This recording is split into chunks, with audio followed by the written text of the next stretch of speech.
I want to start with a confession. I've been learning languages for 25 years, and I've spent a huge amount of that time worrying that I'm just not cut out for language learning.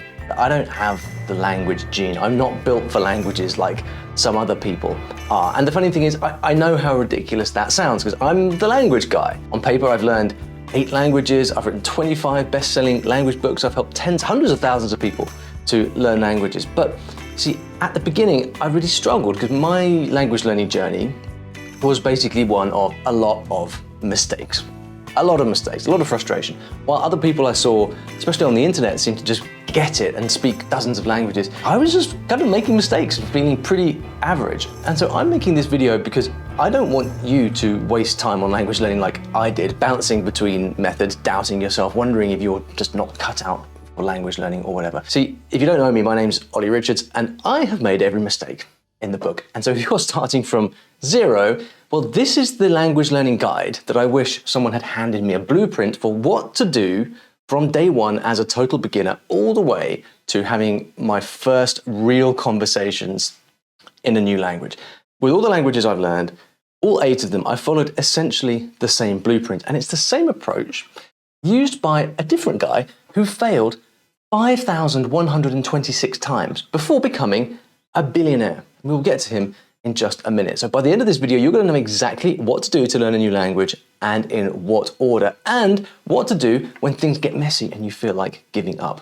So when I'm learning a new language, here's exactly what I do for the first month. I start by choosing a simple textbook. It's a beginner's textbook in the language. It doesn't really matter which one. I look for a textbook that has simple dialogues in there, so spoken dialogues. It can range from anything from like directions to the train station to how are you, Mrs. Jones, or whatever it is. They're going to be simple. They're going to be very contrived, but it doesn't matter. I'm looking for those simple dialogues that come with audio. And what I do for the first month is simply put on my headphones, open the book, and read those dialogues over and over and over. And then I listen over and over and over. And then I read and listen at the same time over and over. I don't study any of the stuff from the textbook. I don't do any of the exercises. I just take that raw material and I listen to it as much as I can because I want to get my ears used to the sounds of the language. Then as I'm reading, what I'll do is look for words and phrases that keep popping up all over the place. And in a textbook dialogue, there might be 5 or 6 simple vocabulary items, 5 or 6 words that just keep popping up in every dialogue. And you can kind of identify them as, okay, that's that word again, that keeps popping up. And I will try and learn a few of those for each dialogue that I am using. And I'm a big fan of using flashcards, so I might take those words and put them into flashcards, and I'll focus on just trying to learn those words with flashcards. It's pretty simple. Taking a simple dialogue from a textbook, I'm listening and reading to it over and over. I'm looking for the words that keep coming up, and then I focus my efforts on learning some of those words with the help of flashcards. That's all I do for the first month with a new language. I don't speak at all. And maybe that's not what you were expecting. Does that sound a little bit simple, a little bit unstructured? Well, I do things this way because there is only one thing that I care about in the early stages of learning a language. One thing only. And if you can focus on this one thing too, then you will find that you will make a lot more progress in your language. So let me explain what this one thing is and why it's so important. Now, you've probably heard the name James Dyson. Well, Dyson failed 5,126 times before he built something that worked. 5,000 times, 5,000 prototypes of the same invention. And of course, he was building a vacuum cleaner. But here's the thing that really caught my attention when I heard this story. Dyson did not just sit down and try to reinvent the vacuum all at once. He sat staring at his clunky old rubbish vacuum, which he literally hated, and asked himself, what is wrong with this thing? What's broken? Where can I start? And it's just like when you're learning a new language and you stare at a language app on your phone screen and you think, where do I even begin with this language? There's so much to learn. But that moment right there is where fluency starts. And so if we're being honest about what day one of learning a new language looks like, you open up that app, you flick through a textbook and you wonder, okay, what should I be doing exactly? Should I be memorizing all the words? Should I be practicing pronunciation? Should I be figuring out the grammar? And before long, you find that you're doing all of it and none of it at the same time because you're too busy trying to figure out what exactly you should be doing. And this is where most people go wrong. They spend all of their time working on too many things because they don't know where to focus.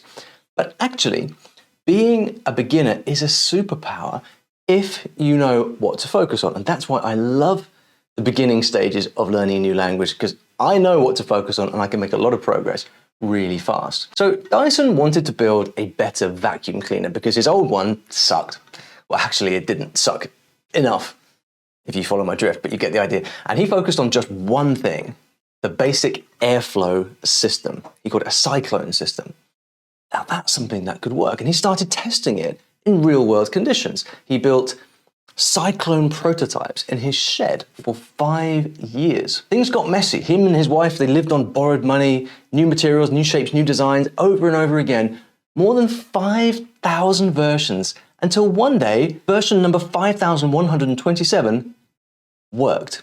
Can you imagine failing 5,000 times to ask for the bathroom in Korean? It would be quite humbling, wouldn't it? But you would be very, very good at asking for the bathroom in Korean by the 5,000th time. Now, jokes aside, every single failed thing that you've tried with languages, it was not a waste of time. Every mistake you made was not a failure. You were just gathering intel. And that's why starting from zero is actually your secret weapon. Dyson did not get discouraged, he got data, and that is how you move forward. So in language learning, what is your basic airflow system? What is that cyclone system? The one thing that makes everything else work? The answer is vocabulary. That is it. Vocabulary is your cyclone system because you can't do anything in a language until you've got the words. You can't have any conversation without words. You can't understand TV or movies without words. You can't pronounce anything if you don't have a word to pronounce in the first place. Grammar certainly doesn't mean anything if you don't know what the words you're using mean. So as a beginner language learner, you've got one basic priority at the beginning, which is to learn as much vocabulary as possible. And that's why I start my language routine the way that I do. I find that textbook that's written for beginners with audio and text. I listen to it over and over, and I try to learn the main vocabulary in those dialogues. The thing is, with a beginner textbook, someone has done the work for you of choosing what words go in. You don't need to second guess. You don't need to ask, like, oh, which words should I be learning here? They're all going to be important because someone has already very kindly done the work of selecting what goes into those dialogues. So if all you do is spend lots of time with that language, listening to it, reading, trying to learn the words that are in there, you are going to get very, very far. And by the way, if you'd like a little bit of support on doing this yourself and you'd like a step-by-step plan to follow, you can get that in my StoryLearning Fluency Blueprint. It's completely free and it walks you through this exact method step-by-step. There's a lot of stuff in there, everything from listening tips to printable progress trackers, study sheets, my language difficulty chart, and one thing that even helps you figure out what the best language for you to learn is. It's completely free, this StoryLearning Fluency Blueprint. You can scan the QR code on the screen, or you can go down to the description box and click the link in the description. You might find it very helpful. So after about a month of that foundational work of lots of listening and reading, you hit a turning point because you've now got a base of vocabulary. You've got a critical mass of vocabulary, if you like, to understand the fundamentals of the language. You can now follow along with the gist of things. So I followed that initial pattern of listening and reading to dialogues for about a month without doing anything else. I tried to spend at least an hour a day doing this, and I tried to do it every single day because it's that familiarity and consistency that gets you results in language learning. But after a month or so, you hit a bit of a turning point because now you've got your vocabulary base. You know a few hundred words. You can understand the gist of things in the language. And now is the time to start speaking. And this is where it gets real. Because let's be honest, most people are terrified of this part. The idea of using your language with an actual human being who's going to be able to spot all of your mistakes and maybe even laugh at you, it can be terrifying. You're thinking to yourself, well, I can't even remember how to say the word because, and now I'm supposed to have a full conversation? All these thoughts go through your head. You feel like you don't know enough. And the truth is, you don't.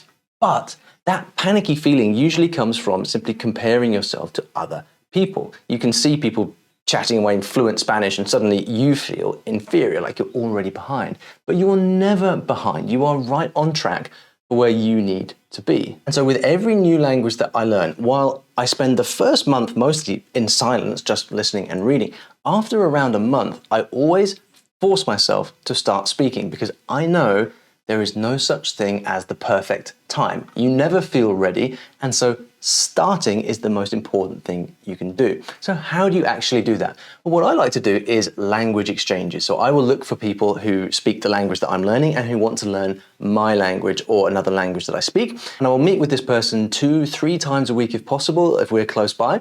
And we will aim to spend at least an hour talking in each language, maybe 30 minutes at the beginning, but a good amount of time. And my goal for these sessions is simply to use all of the vocabulary that I've been learning from my study. So if I've been reading dialogues and learning vocabulary, I will then proactively try to use that in my conversations. And I will ask my language exchange partner to give me corrections and to give me feedback on what I'm doing. And I always ask them to stick in the target language. So if I'm learning French, I will have a no English rule. As tempting as it is, I will say, please just correct me in French, give me feedback in French, because I want to get used to operating in that environment. Everything I learn from that language exchange, again, I will put back into my flashcards, and I like to use my flashcards just to resurface things. So if I'm sitting waiting for the bus or something, then I can just get out my flashcards and just practice. It's a very convenient way to just keep practicing more often. Now, with language exchanges, there's a few different ways of doing this. If you don't have time or you can't find the right person, you can always use a website like LanguaTalk to find an inexpensive tutor who you can just pay to help you practice the language for an hour, a couple of times a week. It doesn't really matter. But one important thing I found is that when you're dealing with human beings, it's not always the case that you're going to get on with everybody. And sometimes it's possible that you can meet someone who just don't get on with, you don't gel with. And so I've found that I often have to meet 2 or 3 people, whether they're a language exchange partner or a tutor, in order to find that one person who we get on really well together and we're on the same wavelength and we can help each other learn. So it's a good idea to try using multiple people, try working with multiple people to find that. When you find that person on the same wavelength as you, that's when the real magic happens. And that's it. You rinse and repeat. At the beginning, when you first start speaking, you feel a little bit like Bambi on ice, but that's exactly what you want because real learning happens inside the mess. You can't start speaking when you feel ready. You have to start speaking before you feel ready because that's how you develop your confidence.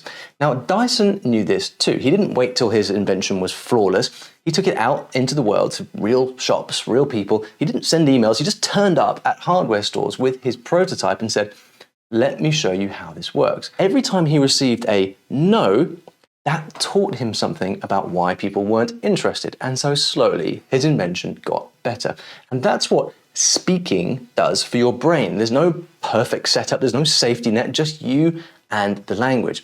And I'm being totally real when I say there is no point waiting till you feel ready. I know you don't feel ready to start speaking with native speakers right now. I know you don't because nobody does. But you've just got to start and be at peace with the fact that you will make mistakes and it's okay. And this is why it's so important to find a tutor or a language exchange partner who you feel safe with. If you can find that person who you feel safe making a mistake in front of, that's brilliant because now your inhibitions will evaporate and you'll feel fine making mistakes because you know that other person is not going to laugh at you. Now here's where most people will quit. It's after a month or 2 when the excitement starts to wear off and your progress starts to feel like it's not happening. When you watch TV, you're still using subtitles. When native speakers talk to you, you still can't understand what they say. And this voice starts to resurface in your mind saying, oh, you're not that smart really. You're no good at languages. And you start to think to yourself, maybe I should try a different method. Maybe there's another method out there that's going to make this much easier. Maybe this language is too hard for me. Maybe I'm too old for all of this. And this is where Dyson's story really hits home. He wasn't rejected once or twice. He was rejected 1,009 times. If he'd visited one shop a day, that's nearly 3 years of hearing the word no. Most of us don't even last a month with a new language, but Dyson, he kept going. He kept cooking up new versions, trying new things in a product that no one believed in or wanted yet. And that's the key word, because this is what language learning is. There's no applause. There's no one cheering you on. There are no instant wins. There's no moment where you suddenly emerge from the shadows and say, hey, I'm fluent in this language. It is just quiet, introspective work and a slightly audacious hope that one day everything will all click. So here's what I do next. At this point, I know that I have a foundation in the vocabulary of the language. I also know, thanks to my speaking, that I can speak with another human being without being terrified. And so I follow the mantra of more. I already have the foundations. I can understand and I can speak. So the only thing I need to do in order to get better at those things is to do more of it. I don't need a new method. I don't need to change course. I just need to keep going and stay consistent. So my approach is cycling between input, my reading and my listening, with resources like my short stories, things that get progressively more difficult to keep up with your level. Take stuff in and then I use it. I'm speaking with people and I keep cycling between that. And as you do that, what happens is you start to build your vocabulary more and more. You learn even more words. Your speaking will become more confident. At this point, I also start to study little bits of grammar. So I'll look in my textbooks and I'll try to understand, why is it that that word goes there and the ending of the verb changes like this. I typically don't spend a long time studying the exercises of the grammar, but I will look through everything in the textbook in order just to situate it on the map. I like to have a map of what the grammar of the language looks like so I'm aware. And a little bit of awareness of the grammar means that as you continue to listen and read, you'll start to spot grammar naturally. As you talk to your language partner, they will point out grammar naturally. And you're going to find that you start to get a natural sense of how it works. So I continue listening and reading, I continue speaking, and I start to look at and maybe study a little bit of grammar here and there. And the key at that point is just consistency. There is nothing else that you need to do. There's no app that you need to use. It's just doing more of what you're already doing. And by doing this, I'll aim to get to a place of very confident communication within, what you might call conversational fluency, certainly within 6 months. Depends a bit on the language. With a familiar language, it might be quicker. With a harder language, it might take longer. But this is a very straightforward blueprint for getting to a conversational level in any language in around 6 months. And if it's not obvious yet, people who became fluent, they didn't avoid mistakes. They made thousands of them, and they made them on purpose. The only difference between the people who become fluent and those who quit is they were willing to be bad at it for long enough to get good.